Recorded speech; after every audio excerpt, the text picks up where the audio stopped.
thegearnetwork.com. The following is a presentation of the Gear Radio Network. This is AC Slade, and you're listening to the All Bets Are Off podcast with Robby Vegas.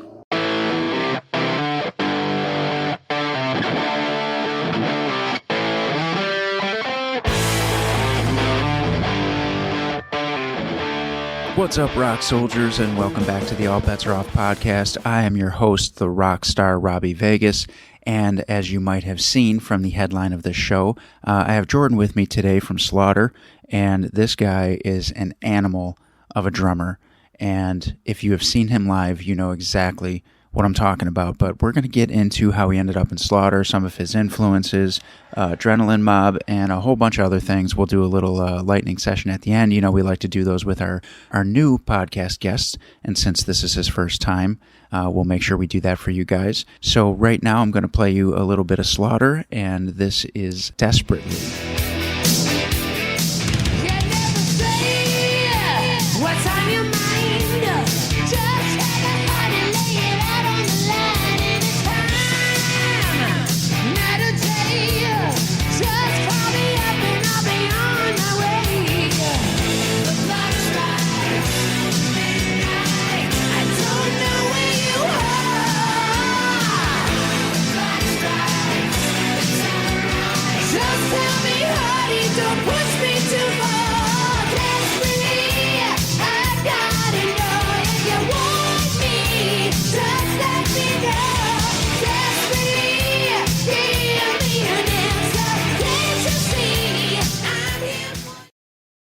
All right, Jordan. So first of all, thank you so much for being here. Your very first time on the All Bets Are Off podcast, and I appreciate it, man.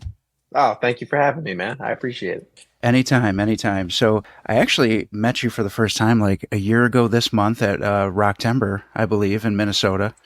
And since then, I've seen you play many times, and you are just a fucking animal on the drums. And it's really amazing, and it's awesome to see. Thank you. Thank you, man. I appreciate that. Of course. If any of my listeners haven't seen you play, I really urge them to take a look at your schedule and get out there and do so, because it's really incredible. Please do. Come on out. So I guess my first question then is going to be, for you personally, how did you discover rock and roll and that you had a love for it? I found it really early.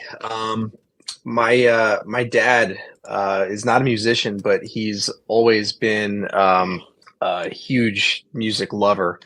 He's always been an audiophile kind of person. He's always been building himself crazy stereos and stuff like that. So he's always had a huge collection of music ever for as long as I can remember.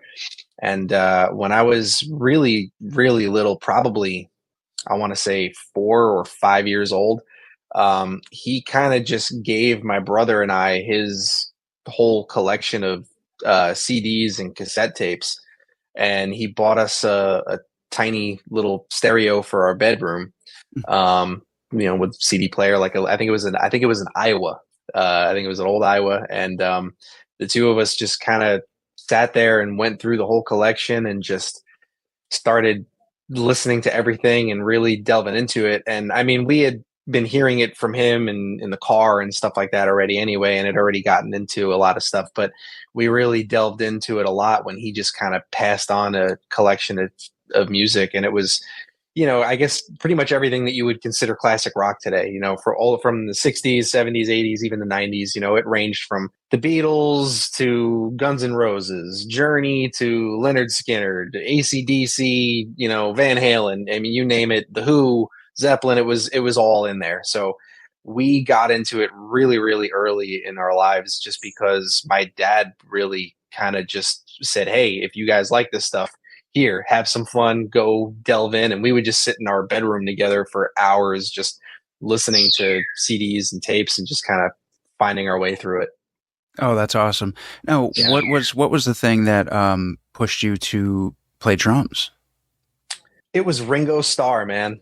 Ringo Starr did it for me. I was a huge Beatles fanatic as a kid. I still love the Beatles. But I really fell in love with the Beatles as a kid, and I got really into the movies that they made, actually, not just the music. I had the old VHS tapes of, Hard Day's Night and Help and all that. And the Help movie, I loved it as a kid. I would watch it on repeat. And that movie kind of centered around Ringo. It was all about, he had that big ruby ring on his finger, and all the villains were trying to get it off of him, and it was hilarious. So I just kind of fell in love with Ringo and was really drawn to it. And then after I started, listening a little deeper and got, I was still a kid, but started kind of thinking like, okay, don't just listen to the song and the words, but like what's really going on. I really just got into, the rhythmic side of everything. I was very, very into the whole rhythmic aspect of music. And I was also probably a very destructive kid. I liked, hitting things and banging things. So it was just kind of the perfect thing for me to do. And I just fell in love with it really early on. And when I was probably 8 years old, we went to a Japanese restaurant, and I brought the chopsticks home with me, and I lined up a bunch of books on the floor, and I started banging on them. And then I I didn't ask for a drum set. I asked for drumsticks. And so I got a pair of drumsticks and just would bang on like my textbooks and my binders from school. Oh, wow. That's funny. So when did you actually get your first drum set? Not long after. Yeah. I was 8 years old.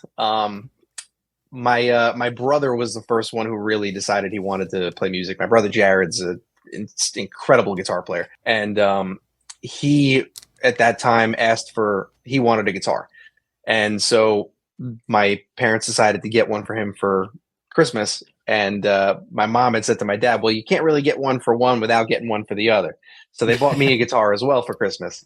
And I was excited about it for maybe a day or two. And then I put it down, and it was just very shortly after that, maybe a week or two later, that I had asked for the drumsticks instead. Oh, wow. And so shortly after that, my dad had decided that, okay, he doesn't want to play guitar. He wants to play drums. And so for my birthday right after that, my parents bought me my first drum set, and it's been nothing but drums ever since, as you can tell in the background. Yes, absolutely. Now, from one giant Beatles fan to another, this is going to be a very loaded question. But can you pick your favorite Beatles song? Whoa, no, I cannot. I can narrow it down to two things. I can narrow it down to my favorite early album and my favorite later album. All right, let's hear them. I could do that. From the earlier stuff, I love the Help album, and I told you I was obsessed with that movie too, so that's probably a part of why. But I love that album. And then as it got a little later on, Abbey Road. Yeah. So I mean, you pick anything. I love everything that they've ever done. You'd be really hard pressed to find something that I don't like from the Beatles. But if I had to pick, just give me something off of one of those two albums, and I'll be content. Those are great choices, and I feel the same about the Beatles too. You can't come to me and say, "Yeah, but this kind of sucked," because I'll fight you on it. Yeah, me too. 100%. 100%. So now you fall in love with the Beatles first. So what comes after that? Like what's keeping that love of rock and roll going? The Beatles, I mean, yeah, they were definitely my favorite for a long period of time, but mm-hmm. I really was into kind of every little offshoot subgenre of rock right from the get-go. Because like I said, I got that whole collection of music from my dad, and it had everything from 60s, 70s, 80s, 90s, really early 90s at that point. And, everything from the heavier side, old, Sabbath and stuff like that. And then it had more the Southern rock stuff, Skynyrd and, the Allman Brothers. The Allman Brothers was actually my first concert when I was a kid. Oh, wow. So my dad, on top of that, what was really great, my family has always been super supportive of the whole music love that my brother and I have always had. Mm-hmm. And which I know a lot of people don't get to say. So I'm very lucky that I've always had very supportive parents, and both of them were always willing to bring us out to concerts and stuff from a very young age. I saw the Allman Brothers when I was really, really little, probably 6, 7, maybe 8 years old, something like that. Wow. That was my first concert, and my dad would take us out to concerts all the time. My mom would take us out to the ones that she liked as well. And so, as a kid, I was seeing all of these big rock bands. Listen, obviously I didn't get to see Zeppelin in their heyday or the Beatles in their heyday, but I got to go see Aerosmith. I got to go see Journey. I got to go see all these, really, really awesome bands. And as a little kid, I was just stunned by it every time. And we loved going to shows. It was just something that we always loved to do. So I really, really was into a wide variety of music, especially rock at the time. I probably got away and found other genres of music later on my own. But the rock stuff has just been in my blood forever because it was just presented to me from day one. And then as a drummer, once I started drumming, then I started delving into, who are the drummers for these bands and really analyzing it, and that's when I became obsessed with Neil Peart and Mike Portnoy and Bonham and Alex Van Halen and Keith Moon. I became in love, not just with the bands anymore, but started falling in love with the drummers and studying them. So it started morphing from there. I found Rush through my drum teacher as a kid. Oh, wow. So, like little things like that. Once I started drumming, I really started delving into it more and getting into the nitty gritty of who's in that band. Okay. Yeah. What is that person doing right there in that song? That kind of thing happened once I picked up sticks. So how old were you when you got into your first band? My brother and I started our first band kind of right around when we started playing.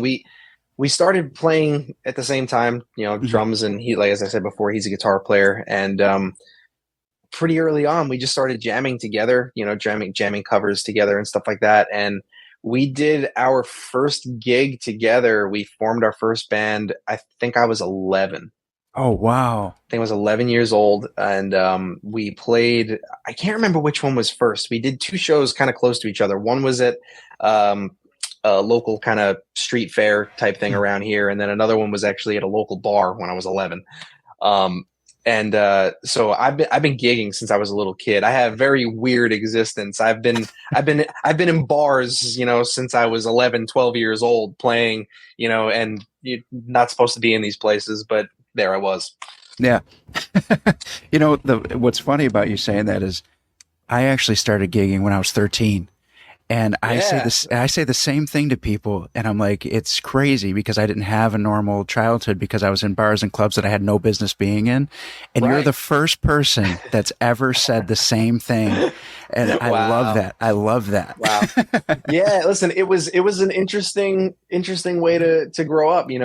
Especially as it got later on, as I got into my teens and stuff, I'd be out doing a gig and, I'd get home at 4 a.m, and then it's like, oh, I got to take an hour nap because I got to get to school. It was a weird thing, but like I said, I was very fortunate that my parents were very supportive of it because they knew that we took it seriously. They knew that we weren't just doing this for fun. They knew that we really, really wanted it, and so they were very supportive. They would come to every gig. They would help us. When I was a little kid, I couldn't load gear, and gear was a lot bigger back then too, and heavier. Yeah. So my family and family friends were always helping us out, and I had a really, really cool group of people around me that were super supportive of it. But I definitely was living in clubs and bars at the age of 11, 12, 13, and it was interesting. Yeah. So now tell me, how do you actually find your way into Slaughter? It's funny. Right place, right time. It's funny. I was actually having this conversation not too long ago with someone where I was saying, if you kind of like look at the progression of the career, you can, I could literally like just go step by step and trace every single step that I've made over the years back to the very beginning, to that first band that my brother and I had, J-Rad. We met this person through that band, and then we met this person through them, and this person through them, and bigger shows here and bigger shows there, and met this person, and so on and so forth. Met that band, got into this band, met that, and it was just a crazy progression, right? But the direct thing with Slaughter was in 2021, I played at the M3 Festival in Maryland. I did it with a band called Tokyo Motor Fist. Yes, Steve Brown. Steve Brown. Yeah, Steve is a very good friend of mine. I've known him for a while. And he called me actually a week before the festival, asking me if I would fill in on drums for it. And so I agreed to do that. And it was actually my first gig. Sorry, no, wait, second gig. I did a private event, but my first public gig after the whole pandemic lockdown had happened. Okay. So I had about a week to learn all the songs and go down to M3 and play with Steve and Ted and Greg. Those guys are awesome. Yeah. So I went down to M3 and we just happened to be playing in the slot right before Slaughter, and their dressing room was across the hall from ours. Mm-hmm. So I met all of the guys there. But very quickly, really briefly, it was just kind of like a, quick, hi, nice to meet you kind of thing. Yeah. But the previous drummer that was with them at the time, Will, he and I were talking for a while. And so when he had some scheduling conflicts, Mm-hmm. they needed to find somebody to fill in. And they asked me if I would be willing to fill in for a couple of shows that he couldn't do. And so, he hit me up and asked me if I would do that. And of course I said yes. Mm-hmm. But then it kind of snowballed because over time he needed me to fill in more and more and more. And, it just reached a point where I was filling in a lot. He was really busy with Evanescence at the time. Yeah. And so over time things just, one thing led to another, and here we are. And now I'm drumming for Slaughter full time. It's pretty crazy. And we're talking about Will Hunt, correct? Yes, yeah. Will's a very good friend. I love him to death, and he's one of my heroes as well. He's been one of my biggest influences in drumming for a long time. So it was really, really cool to A, become friends with him, and then B, to have him trust me and bring me into the fold. And then when time came to make some decisions, he gave me a call and said, "Hey man, listen, this is the smart thing. Let me go do this. You go do that." And it's a win-win for everybody. And so yeah, I'll always love Will. He's always going to be a true friend. That's awesome. That's really cool to hear. And now you find your way into Slaughter, and we talked about, your influences and all that. So were you already an 80s hair metal guy? Were you already a Slaughter fan? Yes. Yes. I definitely, I'm not going to tell you I knew every single deep cut, but yes, I was already a Slaughter fan. I was already very familiar with the band. I had already, been into the 80s whole hair metal world, which is also kind of funny because Slaughter actually came out in 1990. Right. They just have more of that 80s sound though, which was another funny thing when I first got that initial gig, because Dana Strum called me up and asked me, "Hey, listen, I need a bunch of information for travel and stuff. I need you to send me a copy of your passport, license, whatever." Mm-hmm. And so I sent him all of that. And like I said, I really didn't know them at the time. We had met each other very briefly and had a couple of phone calls together. That was about it. And then I sent him all that stuff, and then he called me about 15 minutes later. I answered the phone. I said, "Hey, what's up, Dana?" And he goes, "Are you fucking kidding me?"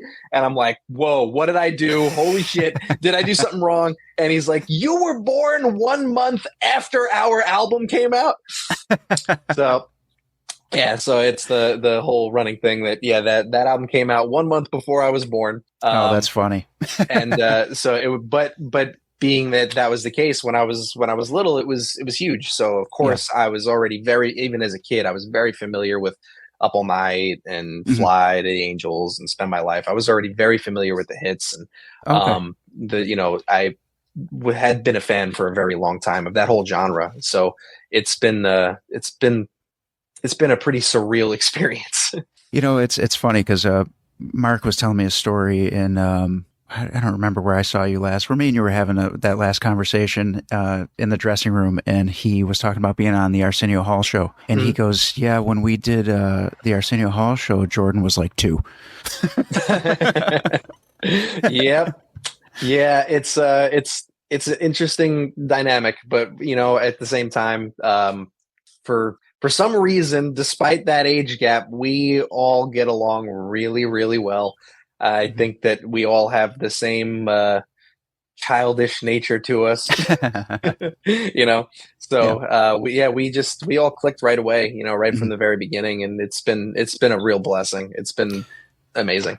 Well, you guys are insanely busy, and you just mentioned that you were already into that scene well before joining Slaughter. So, who are some of your favorite bands that you get to play with now that you are a part of Slaughter? Because you guys are on some really great bills. I was actually sorry that I missed you at the Mountain. We got there later that same night that you guys were playing. Yeah. That one was loaded with bands. I mean, Joan Jett and Hmm. Quiet Riot and Vixen, and I mean, you name it, they were all there. It was unbelievable. Yeah, we're very, very fortunate that we get to play with a lot of. I become friendly with a lot of these bands that I grew up listening to. We play a lot with Queensryche and Quiet Riot and Great White, Vixen. We play a lot with a lot of these bands that kind of fit into the same genre, and we get to do a lot of the festivals too, and do the Monsters of Rock cruise. So when we get to do things like that, being able to say I was on the same bill as Alice Cooper and Extreme and Glenn Hughes and all Hmm. these awesome bands. Last time it was Joe Satriani, Oh yeah. and he's got Kenny Aronoff on drums, which is one of my heroes. So it's just a really, really crazy thing to be able to mingle with all these people and learn from them too. I'm kind of in a like I said, being that I'm younger than most of the people that I'm surrounded by, I also Mhm. get to learn a lot from them. I got to, I've become friendly with Rudy Sarzo, which is still surreal to me, but just kind of getting to see how he operates and learn from him. And of course, listen, the guys in Slaughter, I mean, Mark and Dana and Blando, they're all incredibly talented. They're all, not just talented as musicians, but they're also just amazing people to learn from and how to navigate the whole scene and the business and everything like that. So it's been a trip, man. It's been really, really cool. That's awesome to hear. And just briefly, we touched on Steve Brown and Rudy Sarzo. You mentioned who've both been on the show, and they have such great stories, and they're amazing human beings. How did you Yeah. end up being close with Steve so that he gave you that call for M3?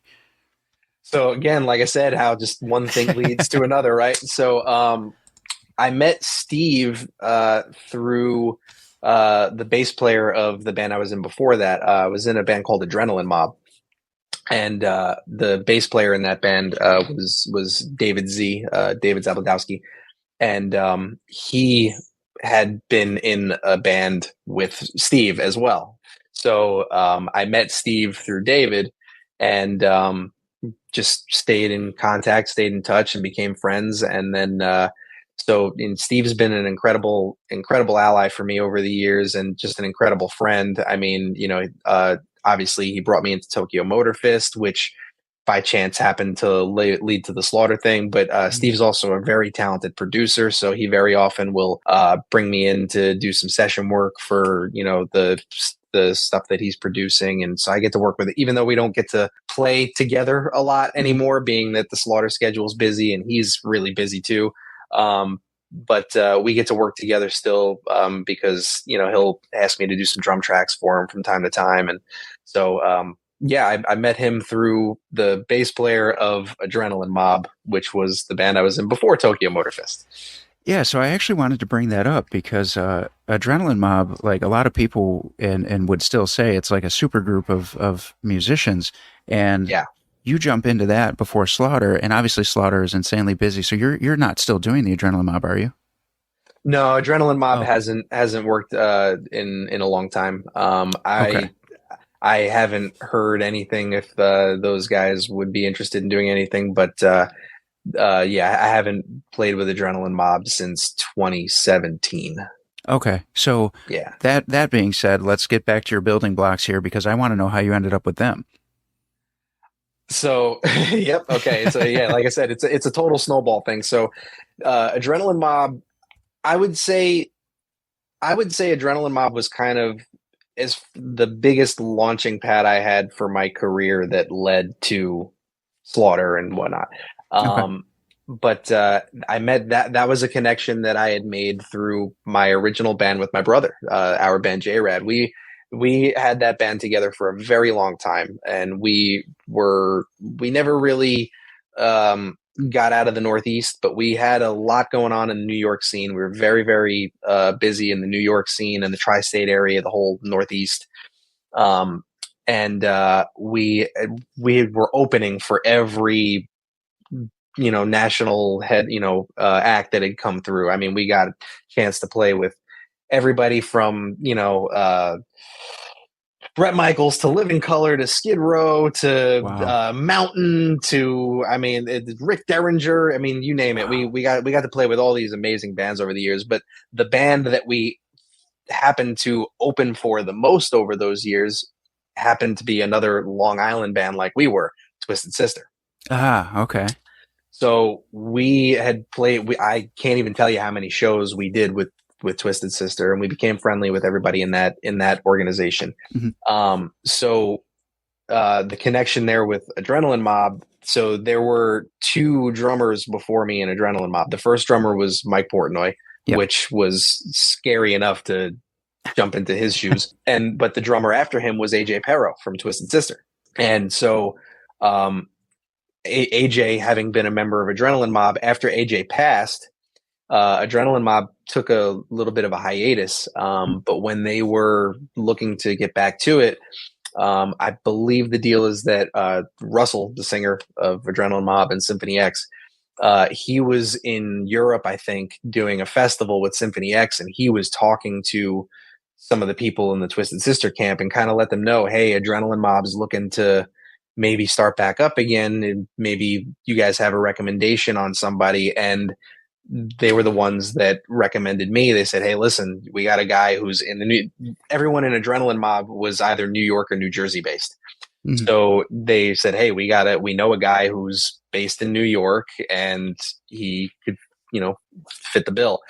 And Russell always kind of told me that it was pretty emotional for him. He said he felt like it was AJ kind of telling him from above, like, hey, this is the guy, and Mm-hmm. which was really heartwarming, and I actually got a call from AJ's son shortly after I got the gig, giving me his blessing and telling me how happy he was for it, which was another crazy thing that I was just super, super, thankful for.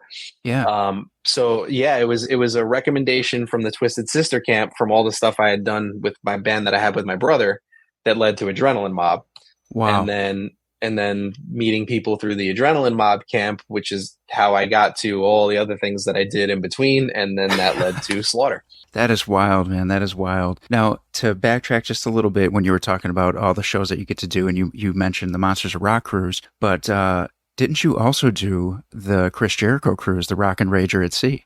I did do the Chris Jericho cruise. Yes. That was a fun one, man. That was a fun one. That was a different one for me, definitely. Yeah, I was going to say, because you'd mentioned you're not really like a wrestling guy. So to be on that cruise had to be just like, wait, there's wrestling in this ballroom here? Like, yeah, because I had never done, I had done a couple of the rock cruises, but I had never done that one. And I didn't know what to expect from it. I mean, I knew before I went on that it was going to be half and half, rock shows and wrestling, but I didn't know how it was going to operate. And, normally like when you go onto those cruises, there's a theater and then there's a stage on the pool, deck, and then there's clubs everywhere and they got shows happening everywhere. But on that one, the pool deck is a wrestling ring.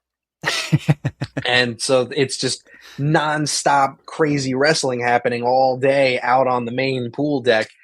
And I honestly was never really a huge wrestling fan, to be honest. mm-hmm. I did as a kid play some of the wrestling video games, Yeah. And, when I was a kid, the big time wrestlers were, The Rock and Stone Cold and Undertaker, and those were the people that I knew and that I liked.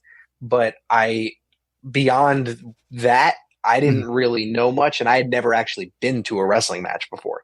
So it was a whole new world for me. And it was really cool to see, though, because the guys and the girls that were doing this were incredible. I mean, like the amount of energy and the showmanship and the beating that they take is just unbelievable to see close up. You know, you can see it on TV and it's really cool. Yeah. When you see it in person, it's kind of eye opening. Yeah, And the fans too. I mean, watching the fans, they're so into it and so loyal. I mean, you think like, you know, fans of a particular band are really in love with something, but the wrestling fans, I hate to say it, but the wrestling fans might have the music fans beat. They might. They might. Well, I mean, yeah, you know, they'll fight you over some stuff, man. well, listen, but that's what's cool about it though, is that it was actually, despite that fact, like whoever was rooting for who, Mm-hmm. there was really, I at least I didn't see any like animosity between people, you know, Mm-hmm. you know, the person you wanted lost or whatever. I didn't really see any of that, but it was just people really enjoying the show and the athleticism, you know, getting to see that up front, like, you know, up, you know, close in person was pretty crazy to see, you know, watching what these guys were doing to each other. It was, I mean, I think I even mentioned it to you when we saw each other last, was that again, I don't know the names, and I'm sorry for anybody who wishes that I did, but there was one guy that was like, he looked like he was 7 feet tall, and he was wrestling a guy that looked like he was 4 feet tall. And I watched this little guy pick up this giant and throw him, and I was just like, this is unbelievable, because it's real. Like he really did that, you know, and it was impressive. That's cool because, you know, Jericho bringing those two worlds together was a great idea because there is a lot of crossover fans, and a lot of those fans, they love their, you know, their Slaughters and their Vixens and their Quiet Riots and stuff like that. And it's just cool to see those two worlds come together. And, you know, in your career up to this point, you've gotten to do some cool, amazing things and play with some incredible bands, and you're kicking ass right now with Slaughter. Has any of this changed your influences? Like we talked about, you know, Ringo and that when you were younger. Do you have the same influences now that you did then, or are things changing as your career expands? Oh, over time, absolutely, things change over time. I mean, because you discover things along the way that you didn't know before that, you know. I mean, I could tell, if you ask me who my favorite drummers are now, I would tell you it's actually a lot of drummers that aren't necessarily in the realm of what I do. I'm a huge Morgan Rose fan from Seven Dust. Seven Dust may be my favorite band of all time. I'm a huge fan, and Morgan is a lot of what I do is stuff that I took from him, or just kind of made my own from what he was doing. Same thing with Sean Kinney from Alice in Chains. Same thing with Daniel Adair from Nickelback. I'm a huge Tower of Power fan, which is total other end of the spectrum. David Garibaldi is one of my favorite drummers of all time. And even, you know, listen, I love John Mayer, and he's got a lot of albums with Steve Jordan drumming, and he's playing for the Rolling Stones now.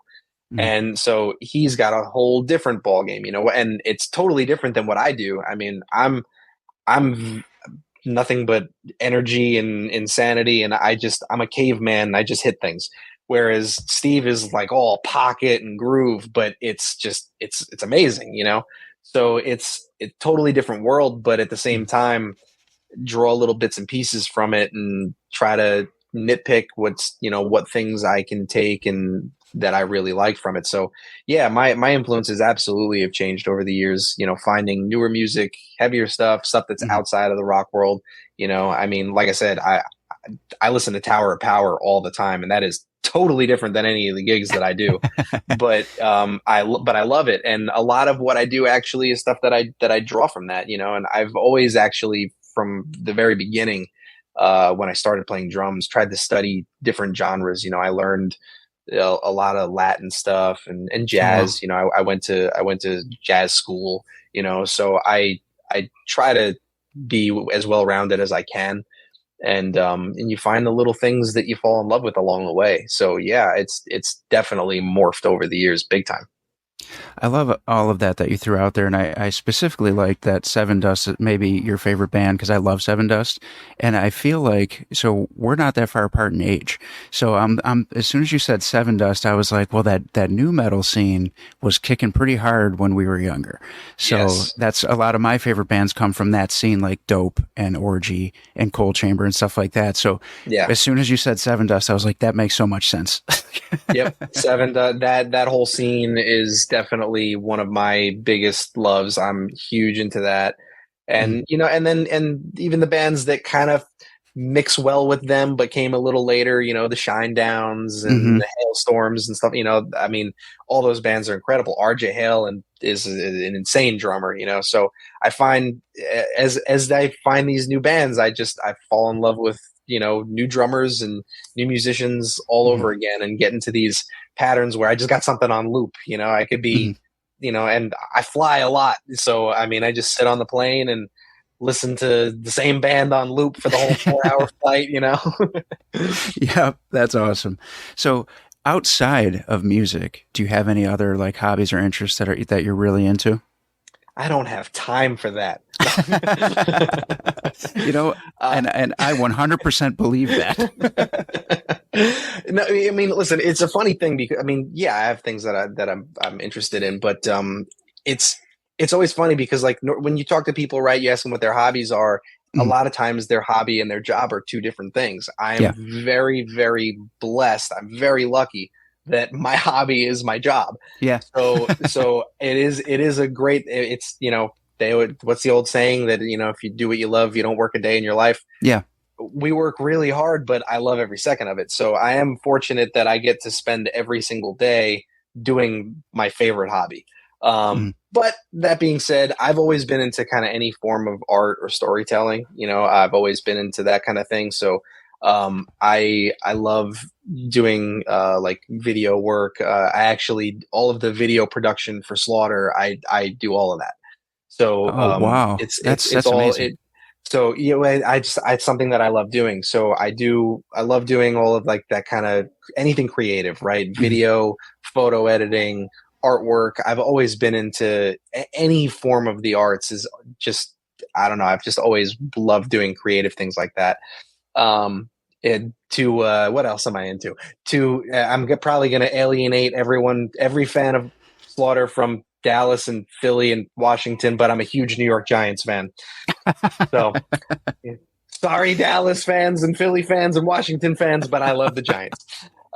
So yeah, I love football, and I love I'm a movie buff, and Yeah. I love all that kind of stuff and anything physical. I'm a huge fitness nut. Mhm. So anything that's just gets me out, fun, physical, energetic. I'm all about that. That doesn't surprise me after watching you play. Well, after a show, I'm not interested in that. After a show, I just want to sleep. Yeah. So this next thing that we do here is we coined it the lightning round because Britt Lightning was the first person to do it, and Okay. and we've been doing it since for our first time interviews. So I'm just going to hit you with a bunch of random questions that are meaningless and have nothing to do with anything, and it's Those just are my for favorite kind. yeah, right. And it's just for our listeners to get to know you in like other ways and weird ways and just stuff that truly doesn't matter, but we're going to do it anyway. I love it. All Let's right. go. So first question: chocolate or vanilla? Chocolate. Are we going? Dark chocolate. Dark chocolate. All right. I was going to say if we're going sweets, dark chocolate, you're a health nut. You got to go dark chocolate. Dark chocolate. Dark chocolate. Not just because of health thing though. I actually genuinely like dark chocolate more than milk chocolate. It's hard for me. I know it's better for you, but I'm like it's so bitter. So this is not a health nut question. What style of pizza do you prefer, Chicago or New York? I live in New York. Yep, you're a New York guy. I'm a New Yorker through and through. New York all the way. I live on the other side of New York. I'm in Bill's country. So. Okay. All right. So same topic. We going pizza or Chinese food? Ooh, Chinese. How about, do you have a favorite movie? Oh, wow. Dumb and Dumber. Good choice. Jim Carrey is the man. That's my other hero in life. I love that guy like you would never believe. If I had to pick a second, it would be Total Recall. Oh, that's a good one. That's a good one. My heroes in life are Arnold Schwarzenegger, Jim Carrey, and then my favorite drummers. And Mark Slaughter.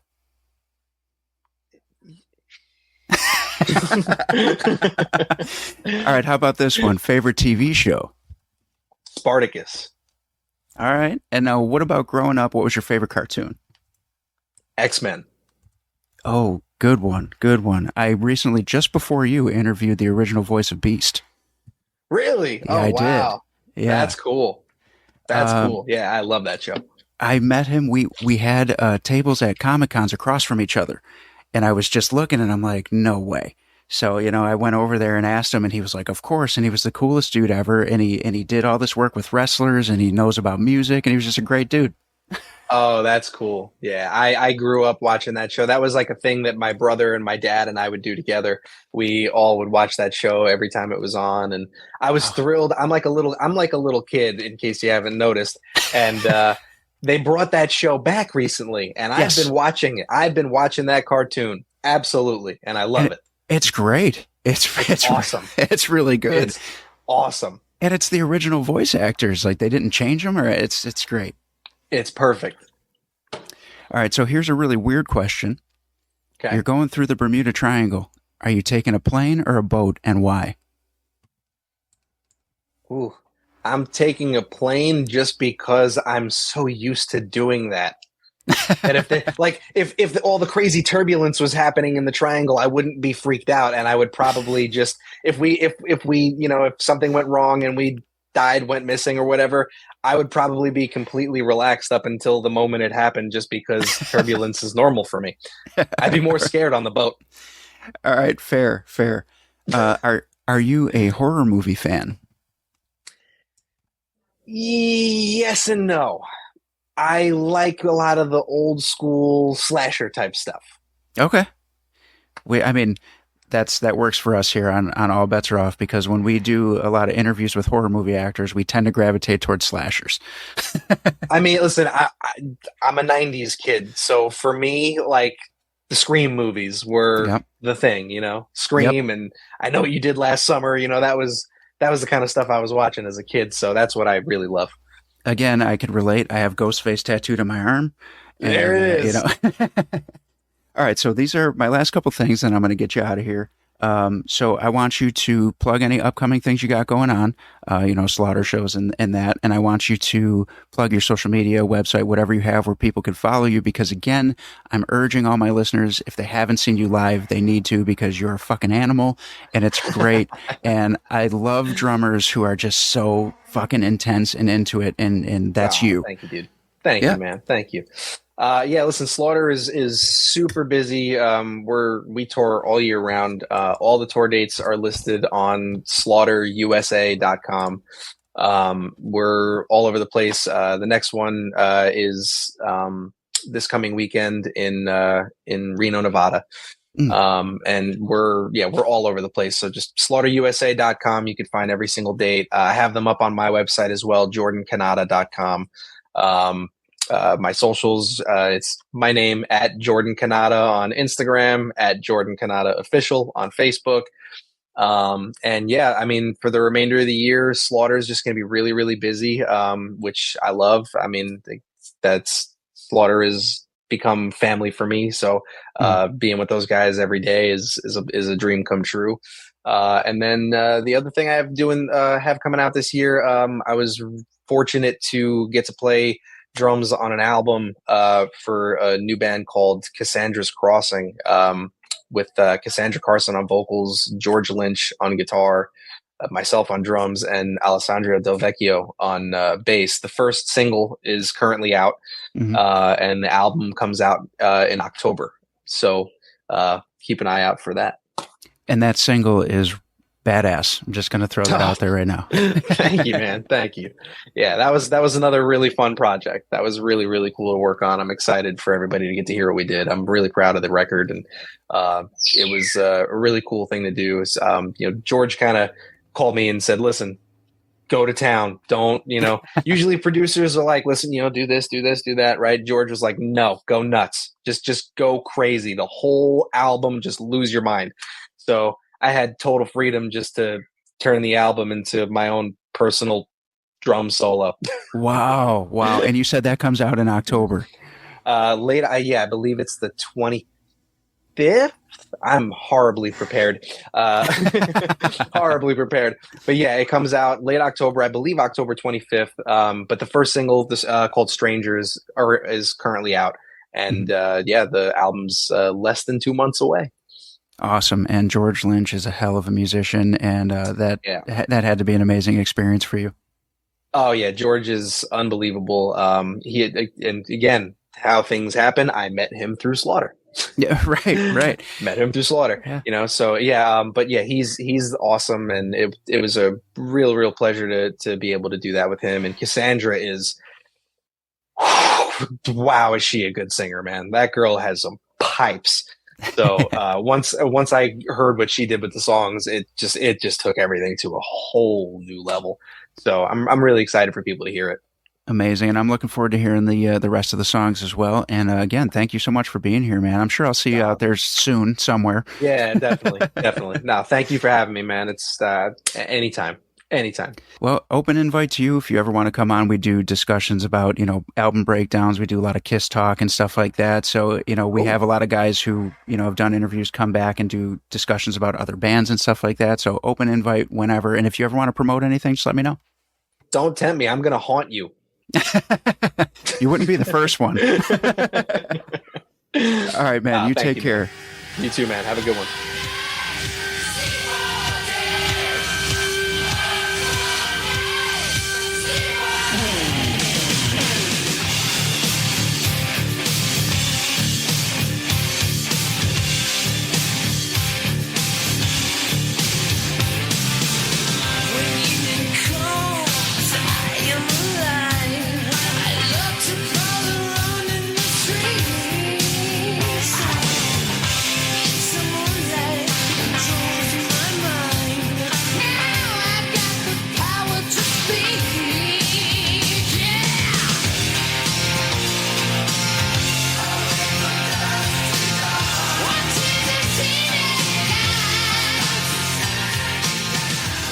All right, rock soldiers, once again, that was Jordan Cannata. Please give him a follow on social media. Check out his website. Go and see Slaughter. And, of course, let us know what you thought of this interview. Again, we're trying really hard to push the social media here. I thank you guys for being loyal listeners. I appreciate all the new listeners. And if you can just give us a follow, ABAO Pod on Instagram, X, and Facebook. And we will catch you guys next time on the All Bets Are Off podcast.